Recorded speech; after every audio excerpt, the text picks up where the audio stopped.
Olá, pessoal. Na nossa aula de hoje, nós vamos falar referente ao capítulo 17, tá? Falar sobre a transformação da matéria e nós vamos falar sobre os fenômenos físicos e químicos, tá? O que quer dizer isso? A gente precisa saber, tá? Que as transformações elas ocorrem no nosso dia a dia de forma perceptível. Por que isso? Que a gente vê o que é um fenômeno físico que não sofre essa alteração e a gente vê o que é um fenômeno químico, que é aquele que modifica, né? Vamos começar. O que é essa transformação dessa matéria? São modificações que podem sofrer com ou sem mudanças na sua composição. Isso significa dizer que toda e qualquer modificação que ocorre com a matéria, ela pode ser considerada um fenômeno, né? O que seria esse fenômeno?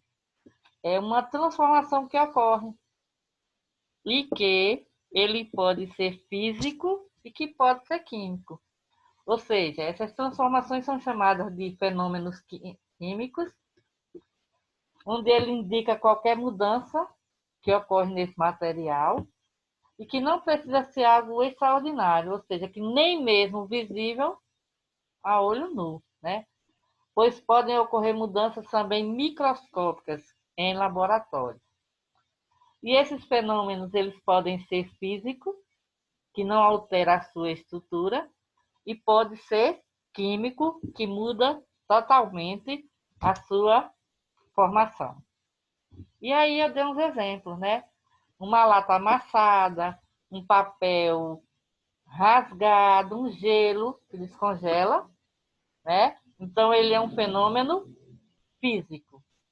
Já um fenômeno químico, ele muda totalmente, né, a sua estrutura. Digamos, eu peguei um papel, amassei e rasguei. Ele não mudou em nada.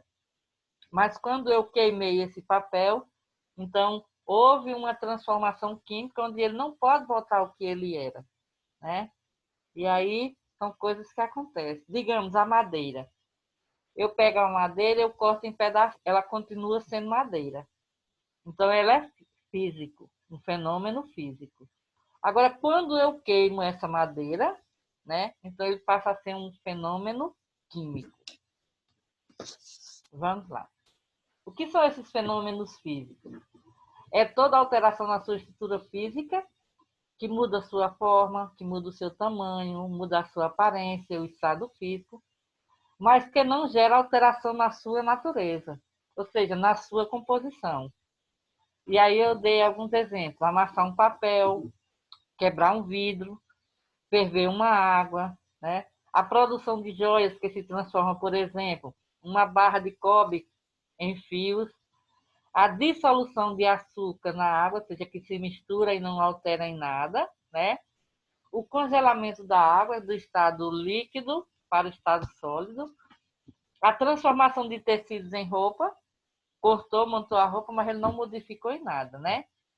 Triturar carvão para obter um carvão mais ativo, diminuir, né? Também você aquecer uma panela de alumínio. Ela não, porque ela foi aquecida, não significa dizer que ela vai mudar a sua estrutura, tá certo? O que são os fenômenos químicos? Bom, ele já modifica, porque ele altera a natureza dessa matéria, né? Ele muda toda a sua composição.